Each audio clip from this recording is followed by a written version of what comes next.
Il était magnifique. Vous devez savoir que j'allais au culte, mais je fumais ma cigarette. Et je criais à Dieu, je disais, Seigneur, délivre-moi de la cigarette, délivre-moi, Seigneur. Il n'est pas normal que je te prie et que la cigarette rentre par la bouche dont je proclame que Jésus-Christ est Seigneur. Et je souffrais. Et quand j'allais acheter mon paquet de cigarettes à la station d'essence, je mentais parce que je disais que c'était pour mon neveu. Parce que pendant que j'achetais la cigarette, mais je parlais de Jésus. Alors vous voyez un petit peu, je devais me couvrir en même temps parler de Jésus. Et je prenais mon paquet de cigarettes, je maudissais le paquet de cigarettes et je le jetais à la poubelle. Et après, je disais, mais non, peut-être que je ne dois pas maudire le paquet de cigarettes, peut-être que je dois bénir la cigarette. Mais je disais, mais non, si je bénis la cigarette, je veux fumer davantage. Mais je pleurais, je criais à Dieu, Seigneur, délivre-moi de la cigarette. Seigneur, délivre-moi de la cigarette. Mais bien aimé, au moment où Dieu m'a coincé, je passais du temps avec le Seigneur. Et je pleurais. Je disais, Seigneur, je veux changer. Je veux pas être la même. Je veux être transformée pour ta gloire. Seigneur, délivre-moi de la cigarette. Délivre-moi, Seigneur. Guéris-moi de tout. Et le Seigneur Jésus. Mais dans ma souffrance, je criais. Et quand je criais, je disais, Elio! Elio! Elio! Elio! Elio! Et je montais sur mon lit à quatre pattes. Je mangeais mon rhume. Et je m'endormais. Et un jour, je demande à une sœur, quand je crie Elio, c'est qui Elio? Mais je sais que je crie quelqu'un au secours, mais je ne sais pas qui. Il me dit, mais Elio, ça veut dire le grand Dieu tout-puissant. J'ai dit, quoi? Il s'appelle Elio? Et c'est lui que j'appelle comme ça? Elle m'a regardé, elle m'a dit oui. Et mes bien-aimés, j'ai continué à fumer. Et Dieu me parlait. Le 29-2004, la voix de mon Dieu a rempli ma chambre. Et il m'a dit, aujourd'hui, je te délivre de la cigarette maintenant. Mes bien-aimés dans le Seigneur, à tous ceux qui vont écouter ce témoignage, je n'ai jamais plus refumé. Le lendemain matin, en prenant mon café, j'ai eu une vision. J'ai vu une cigarette avec la fumée. Mais je savais que Dieu m'avait parlé dans la nuit. Et l'ennemi me donnait je rêvais que je fumais. Et cela m'attristait. Cela m'attristait beaucoup parce que je disais, mais Dieu, tu m'as délivré, je rêve que je fume. Et puis je me suis ressaisie. Et j'ai dit, non, c'est toi qui m'as délivré, ce n'est pas la main d'un homme. Alors que ce rêve s'efface au nom de Jésus-Christ, je n'ai plus rêvé de cela. Parce que j'ai confessé que c'est Dieu même qui m'a délivré. Et je ne peux refumer. Amen. Et dans toute cette souffrance, et Dieu m'a dit un jour, demande-moi de te faire passer par la fournaise ardente. J'ai dit, Seigneur, autant de souffrance pour que je puisse te demander de me faire passer par la fournaise ardente. Alors je trichais, je faisais le tour de la phrase. Et un beau jour, j'ai dit, Seigneur, je ne triche plus, fais-moi passer par la fournaise ardente. Et je suis partie, je sortais juste pour acheter de mes courses et rentrer chez moi. Plus rien ne m'intéressait de l'extérieur. Et j'ai rencontré un frère et je lui raconte mon histoire, mon vécu, ce que je vis avec Dieu. Et il m'a dit, tu as dit ça au Seigneur? J'ai dit oui, je lui ai dit parce que je veux servir Dieu. Je veux marcher avec lui. Je veux le servir.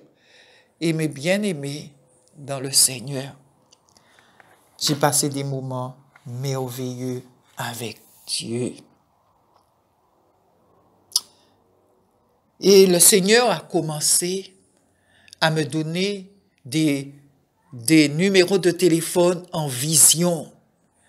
Et quand j'appelais les gens, je ne savais pas exactement ce que j'allais dire aux gens. Mais j'appelais et je disais bonjour, je ne vous connais pas, mais j'ai eu votre téléphone, votre numéro de téléphone en vision. Et j'ai même ramené du monde en église quand je leur ai appelés. Et en appelant, le Seigneur me remplissait de la révélation à donner. Mais ce qui m'a marqué, c'était, j'ai eu la vision d'un numéro de téléphone. Et ce monsieur, je suis restée 1 à 2 semaines et je ne l'ai pas appelé. Et un jour, je crois que c'était un férié, la Toussaint, je ne sais plus, et je suis montée dans ma chambre et j'ai dit, je vais appeler le monsieur. Et je l'ai appelé et je lui ai dit, bonjour monsieur, je ne vous connais pas, mais Dieu m'a donné votre numéro de téléphone en vision, mais je ne vous connais pas. Mais je ne savais pas quoi dire au monsieur. Et il me dit, vous habitez où? Et il me dit, je ne suis pas loin de chez vous, je suis juste à côté de la prison. Et je commence à lui dire, monsieur, Dieu me montre, vous aurez des problèmes de loi. Je vois la police, je vois les avocats, je vois les juges, je vois ça, vous aurez des gros problèmes de loi. Il faut accepter Jésus-Christ. Et cet homme me dit, est-ce que je peux venir vous voir? À l'époque, j'étais pas encore remariée. Et j'étais seule. Je disais, waouh, pour faire venir ce monsieur chez moi. Et finalement, je me suis dit, Dieu, si tu m'as donné ce message pour lui, tes anges vont camper autour de moi. Et quand cet homme est venu, parce qu'il m'a dit qu'il allait faire une course dans le bourg, et au retour, il va passer me voir. Quand il est rentré chez moi, malheureusement, pour aller sous la terrasse, il faut passer dans le séjour pour aller sous la terrasse. C'était un cimetière ambulant qui est rentré chez moi. Je lui ai parlé de Jésus. Tout ce qu'il a trouvé à me dire, il m'a cité les défauts de tous les hommes et de Dieu et les chrétiens. Je lui ai dit, monsieur Miché, je ne vais pas terminer son nom. Le salut est individuel. Mais quand je l'appelais, il me rappelait. Et un beau jour, une sœur m'appelle pour me dire, Lynn, il y a un monsieur qui a tué quelqu'un. Et je lui dis, ah bon? Mais il me semble que c'est ce monsieur-là. Il a tué quelqu'un aux abîmes. Et je dis, donc je l'appelle, il répond pas. Et je continue à l'appeler pendant des jours, il ne rappelle pas. Et c'est quelqu'un qui me rappelait toujours. Quelque temps après, j'avais reçu chez un couple pastoral, nous étions là en train de parler, mon petit-fils, la porte était ouverte, et mon petit-fils me dit, mamie, quelqu'un te demande. Je lui dis, dis à la personne d'entrer. Il me dit, non, il dit que toi, tu dois venir. Je lui dis, non, tu lui dis de rentrer. Et finalement, je me suis levé et j'ai été, et je vois que c'est ce monsieur Miché, et je vois que c'est lui. Et je lui dis, mais que faites-vous là? Et il me dit, je suis à côté. Je lui dis, mais à côté où? Mais je savais. Et il me dit, je suis à la prison. Et je me retourne, je dis au couple pastoral, voilà cet homme. Dieu m'a donné la vision de son numéro de téléphone et je l'ai appelé. Je lui ai dit, je vois des problèmes de loi. Je vois les juges, les avocats, le tribunal. Je vois la police, la gendarmerie. Et il n'a pas accepté Jésus. Et aujourd'hui, il est à la prison. Et il est parti, je ne sais pas qu'est-ce qu'il est devenu. Il n'a pas écouté.